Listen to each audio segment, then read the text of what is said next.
In the north, they thought they knew all there was to know of war. Until the War of the Rift. While the southern king hid, warm in his keep, the Darkwings cut their bloody trail from frozen north to winter's edge. Alone, the warden and his small garrison turned their whiskers to the icy wind. At the end of hope, in a last barrage, they wiped Batkind from the land and memory. With no sign of the Darkwings' return, in time, few believed them little more than a fairy's tale. But at Mount Cauldron, time had been all they needed. An old enemy claws free of their icy tomb and hungers for vengeance. But not all is lost. King Rattus brings north a cause for hope. A bastard prince, placed in the paws of the Warden of the Wastes to raise as his own. A secret of blood never to be told. Now, fate calls for a hero in a murderous screech, and one young rat will answer.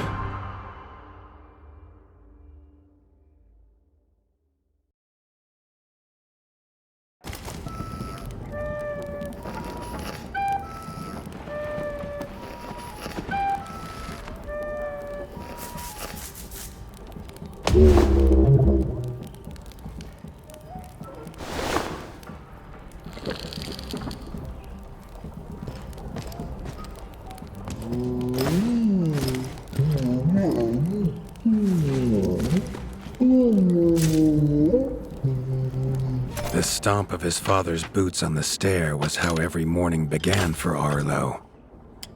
The booming shout to ready himself was louder still, but such was Lord Eivor's zeal at a new day.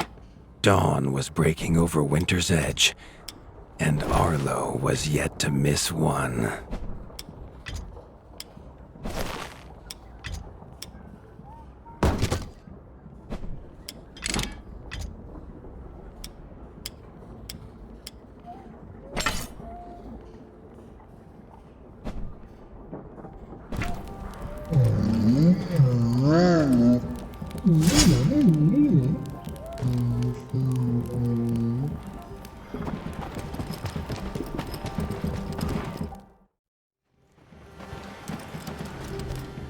The castle echoed with the horns of the returning hunters, bringing their night's bounty. Arlo's little heart quickened to hear it. The only thrill to be found inside the high walls was a hunter's tales of what lay beyond them.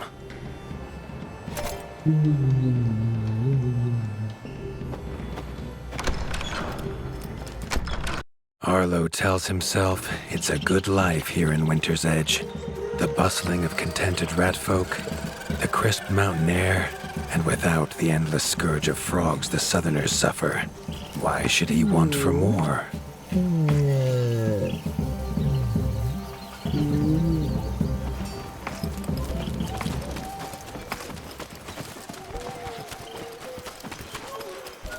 There was no time for tales of the hunt today. Lord Eivor was already dividing what was an excellent haul, happy to see his people provided for.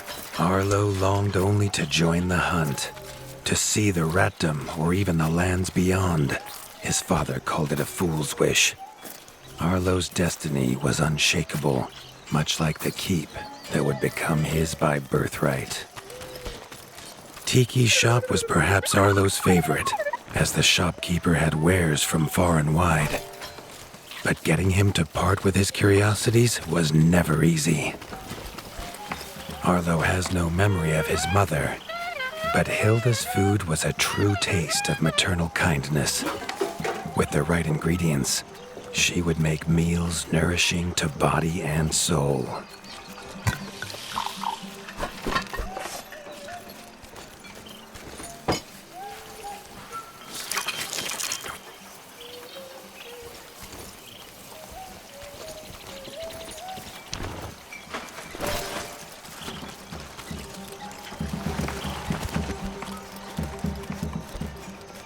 Chief Mason Leaf was the rat Arlo most admired.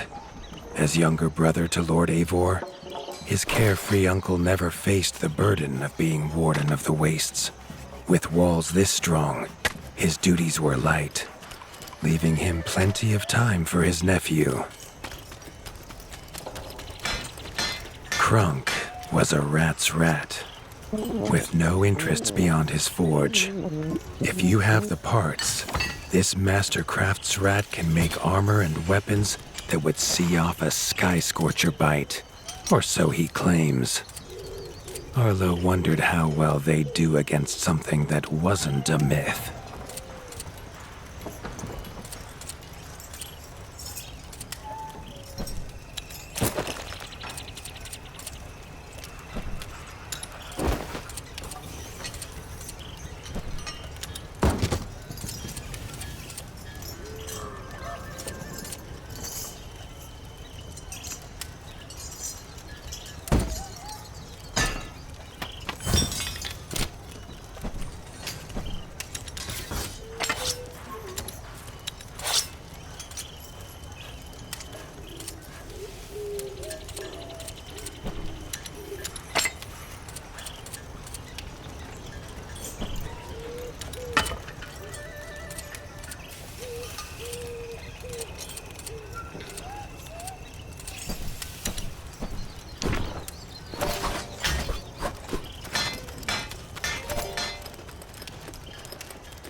The hunters had brought unwelcome news. A family of the reviled creatures ratfolk called backstabbers had moved into the wastes. Eivor told his son to fetch his weapons.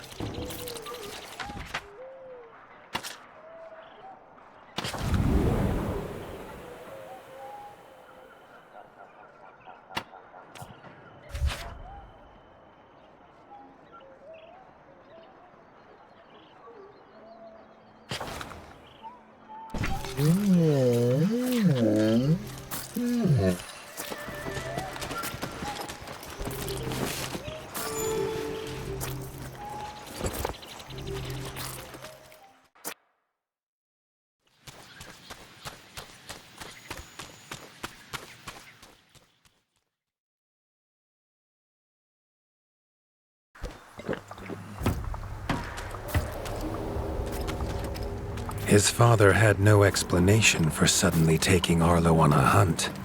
It even gave the hunters pause. Arlo had been taught to fight, and better than most.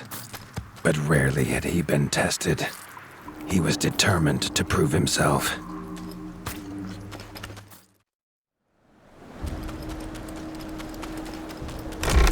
The rugged terrain of the outskirts could have taken all day to traverse. But Arlo's trusty grappling hook allowed him to swing between its many crevices.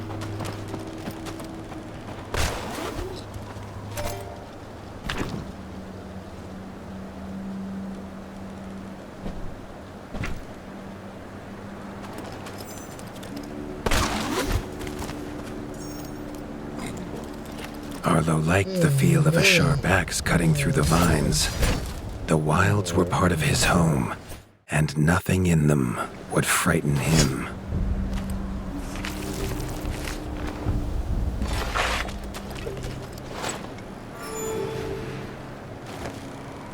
The famous frostberry bushes of the wastes were in full fruit already. Their juice made a healthy tonic, though Lord Eivor preferred them fermented. His father was a sturdy rat, built for strength, not speed. So Arlo found it curious that he challenged him to a race. The prospect of the hunt had filled Lord Eivor with a vigor that his son had not seen in years, or at least since breakfast.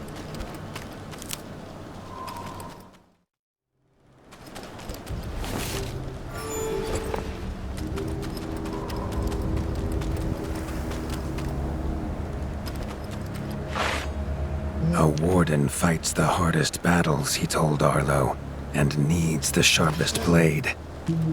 With that, Eivor gifted Arlo his own sharpening whetstone.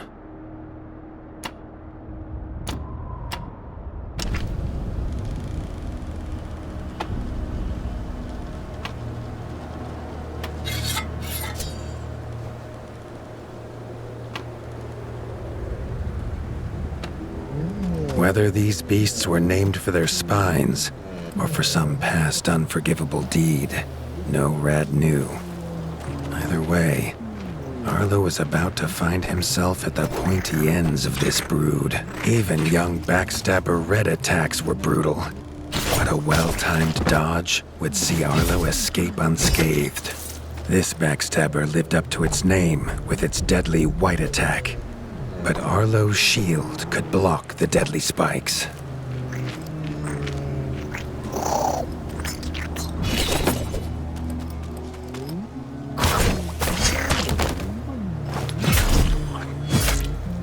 This young one used vicious yellow attacks. Arlo had to time his parries perfectly.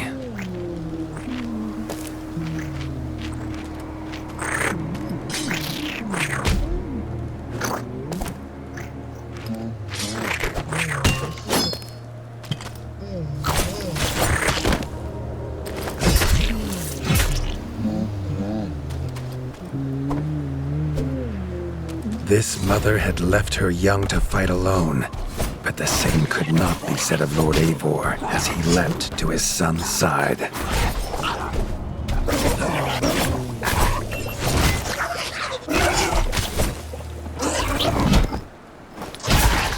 It was Lord Eivor's mighty blade that took her head, but the fight was won together.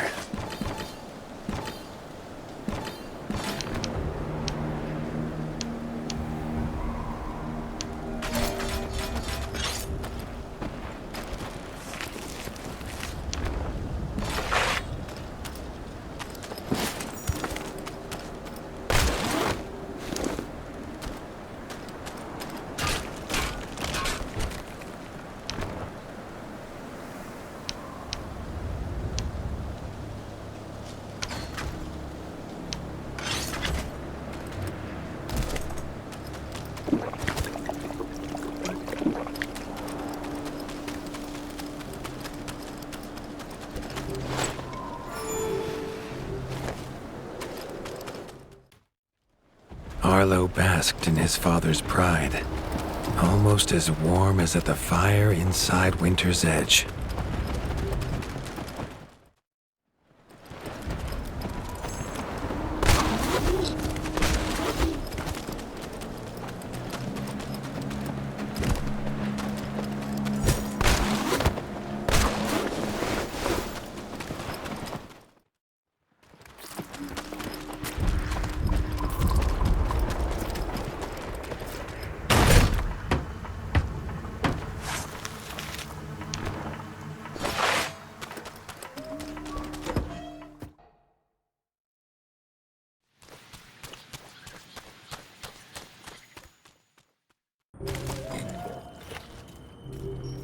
Triumphant and keen to tell the tale of his son's victories, Lord Eivor set to a night of drinking with the elders.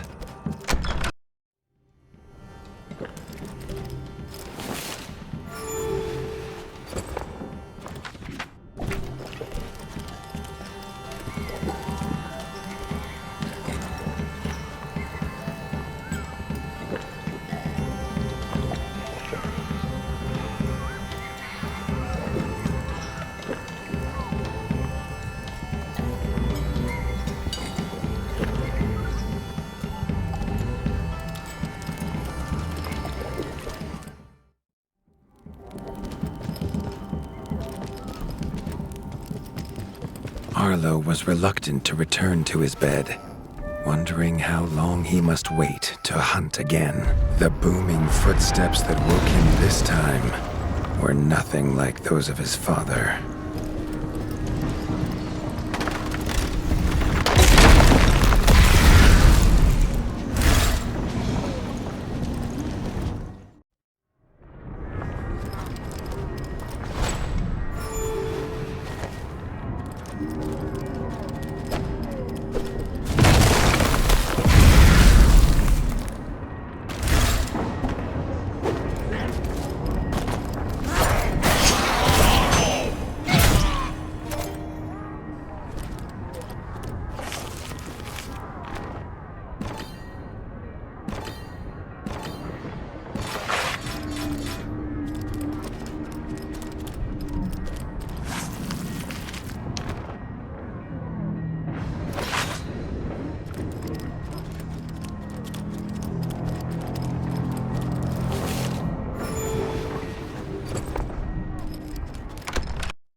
found his father. The warden stood alone, holding back a whole Darkwing army, their cruel Count Kazakh leading them. His father charged, but the Darkwing Count was as fast as he was strong. The Winter's crown tumbled to Arlo's feet, now without a head to rest on. There was no time to grieve his father, as from above the Count revealed his greatest weapon, a Sky Scorcher. Not a fairy's tale, but an undead beast whose very breath could level kingdoms. And its eye was trained on Arlo. All that came next was a fog of bloodlust, snapping jaws, and the beating of leathery wings.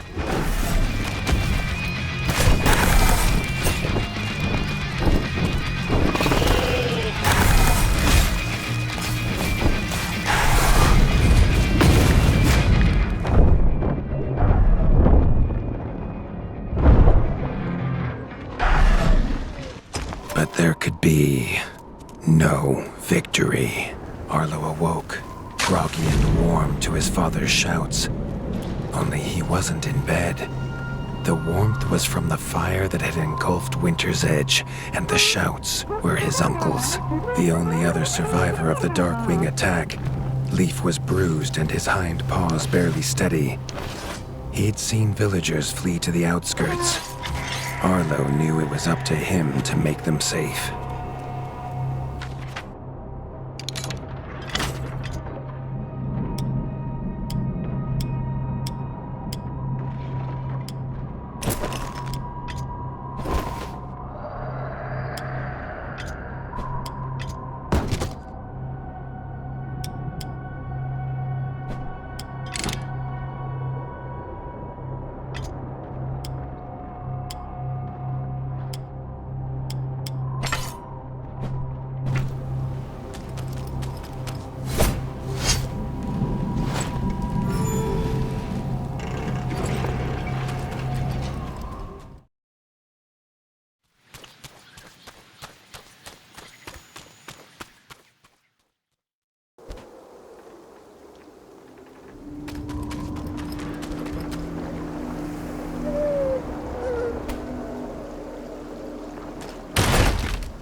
He'd know these anywhere.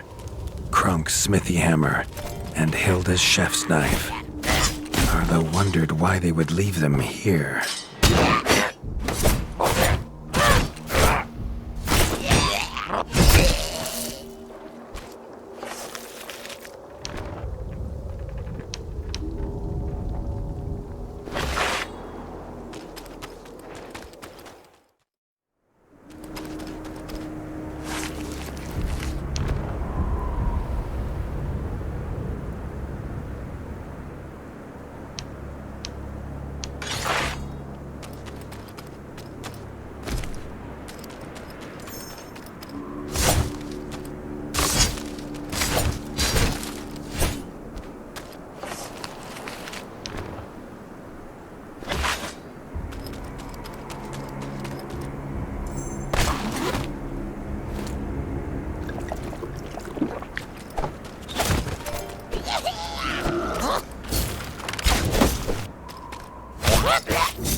With the attack at Winter's Edge, no hunters had come to check their traps. Arlo thought he might find a use for them.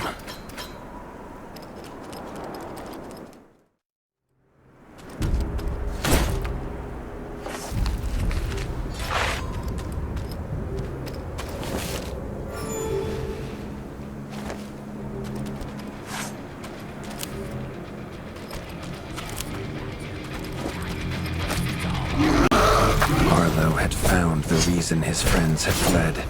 The taunting shrieks revealed that this was Baron Frostovik, son of the Darkwing who took his father, and therefore a perfect target for his revenge.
His foe was beaten, but seeing what had been inflicted on Hilda and Krunk, Arlo's need for vengeance was only growing.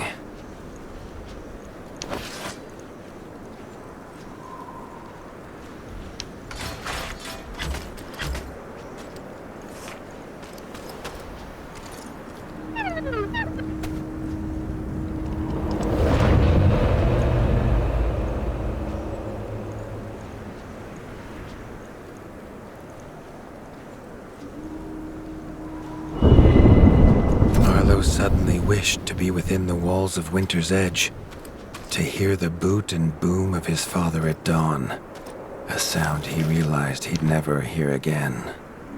He needed to return to whatever was left and make his plan.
Spent from his journey, Arlo fell into his father's chair, the one thing still standing in the ashy ruin. It was his chair now, along with the title of Warden of the Wastes. Arlo's shoulders slumped at the weight of it, but only for a moment. The dark wings had nearly scorched the ratdom to ash before, and now it was for him to stop them. He was going to rebuild Winter's Edge, a beacon of hope from which to drive back the shadow.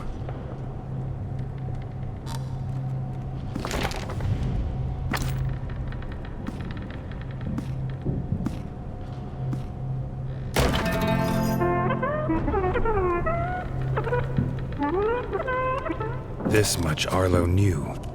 No rat would rebuild Winter's Edge on an empty stomach. The kitchen had to be fixed and stocked. Leaf suggested Arlo visit the Night Eyes of the Golden Forest, known for their hearty food. Arlo hoped rat wasn't the key ingredient.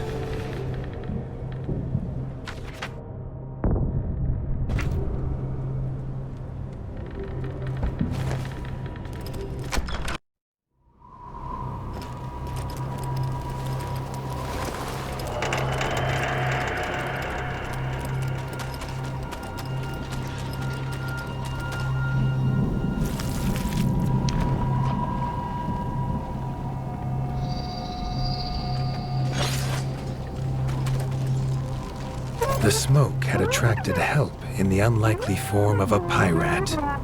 Captain Blacktail had seen many towns razed in his years, usually by his own paw, a fact he chose not to mention as he offered his services. The ship King Rattus's Revenge would take the young warden wherever he had need to go.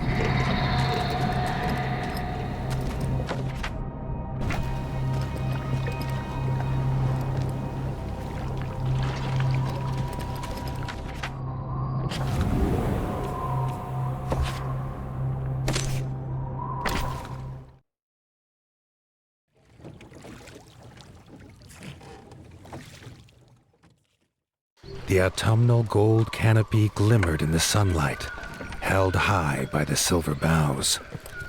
There was no denying the wonder of the golden forest.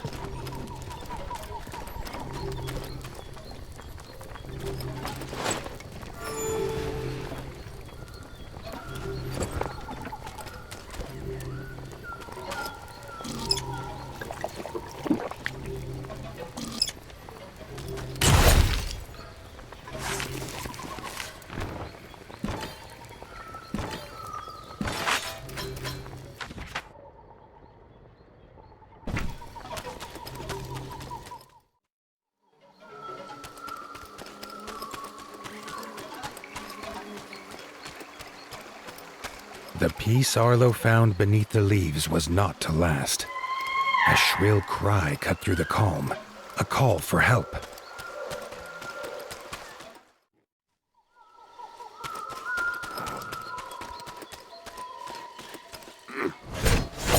The hoots came from inside the bug farm, along with a stench of pond scum and villainy. A frog trap.